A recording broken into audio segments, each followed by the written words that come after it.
जय हिंद साथियों, नमस्कार, प्रणाम। मैं सामाजिक कार्यकर्ता चौधरी परवीन भारतीय और आज आप लोगों को लेकर के आया हूं महाराष्ट्र के रालेगंज सिद्धि में, जहां आज हम लोग सामाजिक मुद्दों को लेकर के देश के वरिष्ठ समाज सेवी आदरणीय अन्ना हजारे जी से चर्चा करेंगे। उनकी उम्र जो है वो 84 वर्ष हो चुकी है और उस उम्र में जो उन्होंने सामाजिक कार्यों का अनुभव अपना इकट्ठा किया है, उस अनुभव को जनता तक साझा करने के लिए करप्शन फ्री इंडिया संगठन के माध्यम से इस वीडियो को आप लोगों तक पहुंचाने का कार्य करेंगे। अभी हम लोग मौजूद हैं उनके कार्यालय के बाहर। अब आपको लेके चलेंगे सीधे आदरणीय अन्ना हजारे जी के साथ।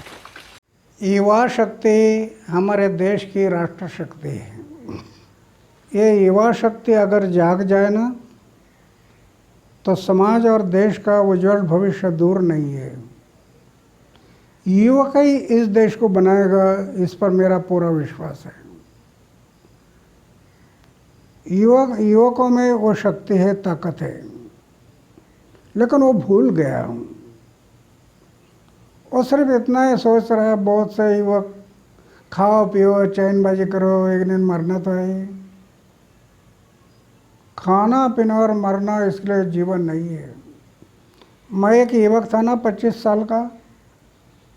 मेरे जीवन में यही तो सोचता था मैं, और क्या है मनुष्य जीवन। जन्म में आता कुछ लेकर आता नहीं, जाता कुछ लेकर जाता नहीं, और उम्र भर दौड़ रहा है। मेरा मेरा मेरा मेरा मेरा, हाथ में कुछ नहीं। कई लोग तो मेरा मेरा कह कर नहीं रुकते, मेरा वो मेरा, लेकिन तेरा वो भी मेरा, ऐसी प्रवृत्ति बढ़ रही। और हाथ में देखो कुछ नहीं। मैं सोचते बेटा, ये क्या चक्कर है दुनिया का। आता कुछ नहीं, जाता कुछ नहीं, और उम्र भर दौड़ता है। एक दिन मैंने सोचा कि किस लिए जीना, फिर क्यों ना आत्महत्या करें, किस लिए जीना फिर। एक स्वामी विवेकानंद की किताब हाथ में आई, महात्मा गांधी की भी किताब हाथ में आई, और जीवन समझ में आ गया। हर एक इंसान को भगवान ने मनुष्य जन्म दिया, सेवा करने के लिए दिया। सेवा, वो सेवा 4 दीवारों के अंदर एक मंदिर है, एक मूर्त है, उसकी पूजा करते हैं। ऐसे हमारा गांव एक मंदिर है, हमारा राष्ट्र एक मंदिर है। जनता ये सर्वेश्वर है, और जनता की सेवा ये भगवान की पूजा है। ये मुझे समझ में आ गया, और मेरे गांव से मैं शुरुआत किया।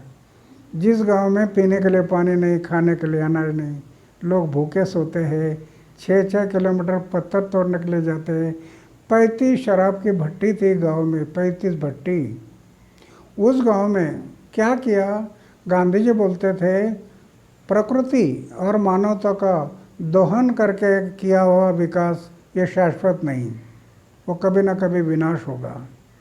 हम प्रकृति का दोहन नहीं करना है। प्रकृति और मानवता का दोहन करके किया हुआ विकास ये शाश्वत नहीं, वो कभी ना कभी विनाश होगा। हम प्रकृति का दोहन नहीं करना। तो मैंने अपने गांव में क्या किया, सिर्फ वर्षा जो गिरती है उसका पानी को रोका है, ज़मीन में रिचार्ज किया है, अंडरग्राउंड वाटर टेबल बढ़ाया है। और जिस गांव में 300 एकड़ ज़मीन में एक फसल नहीं मिलती थी, उस गांव में 1200 एकड़ ज़मीन में 2 फसल मिलने लगी। जिस गांव से 400 लीटर दूध बाहर नहीं जाता था, 400 लीटर, आज उस गांव से 10,000 लीटर दूध बाहर जा रहा है। अर्थनीति बदल गई। तो गांधी जी बोलते थे, देश की अर्थनीति बदलना है तो गांव की अर्थनीति बदलनी होगी। जब तक गांव की अर्थनीति नहीं बदलेगी तब तक देश की अर्थनीति नहीं बदले।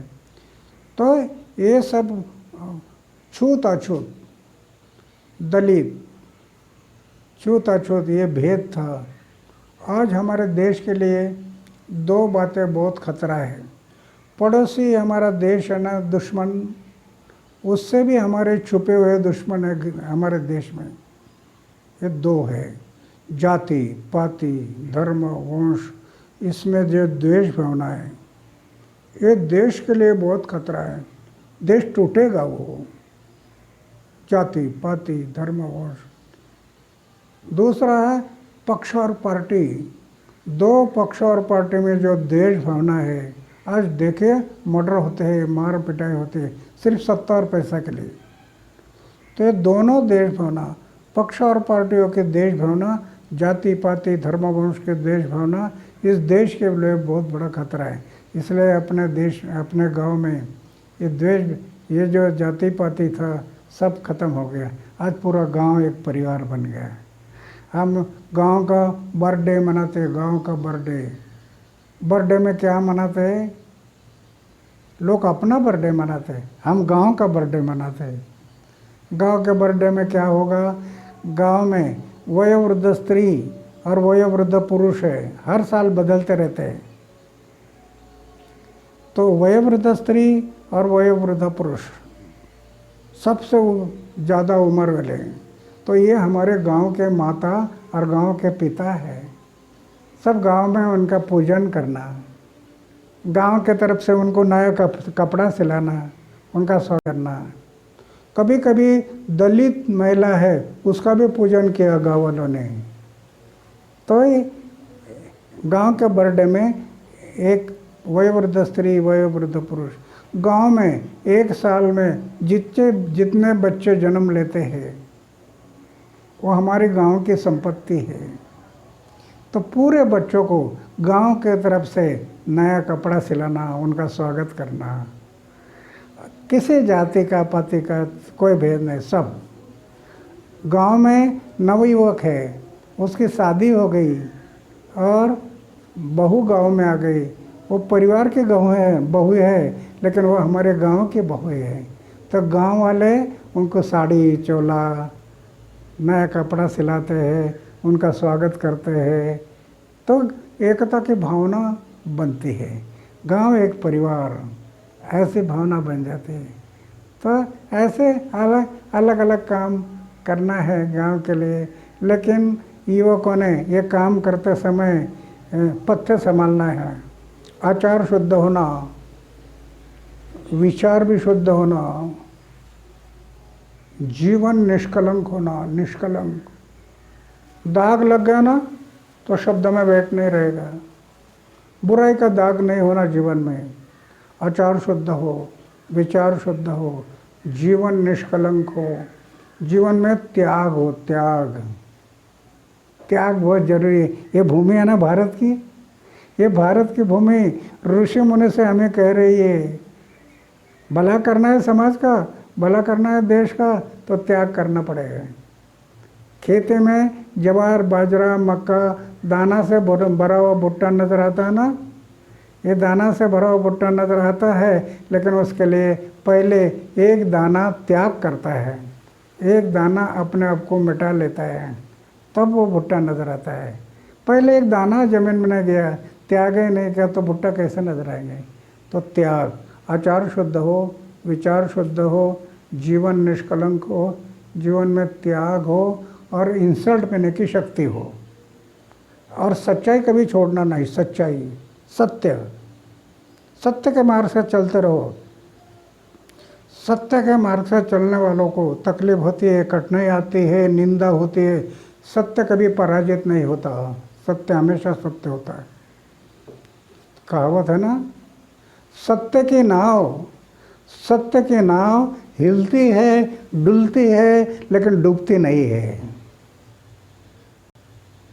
सत्य कभी छोड़ना नहीं। मैं अपने जीवन में सत्य नहीं छोड़ा। इतने मंत्रियों के साथ फाइट, सरकार से फाइट, 45 साल से फाइट कर रहा हूँ, लेकिन सत्य हमेशा सत्य रहा। 6 मंत्री घर चले गए, 400 ऑफिसर घर चले गए, कितनी बड़ी लड़ाई है, लेकिन फिर भी सत्य हमेशा सत्य रहा। जेल में डाल दिया, डालो। जेल में जाना अपना अलंकार होता है। ये सोना चांदी ये अलंकार नहीं। समाज और देश के भलाई के लिए जेल में जाना ये हमारा अलंकार है। तो युवकों ने इन बात को सोचना जरूरी है। तो ये मेरे से भी बड़ा काम हर युवक कर सकता है, ये मुझे विश्वास है। सिर्फ इतना पथ्य संभालना अपने।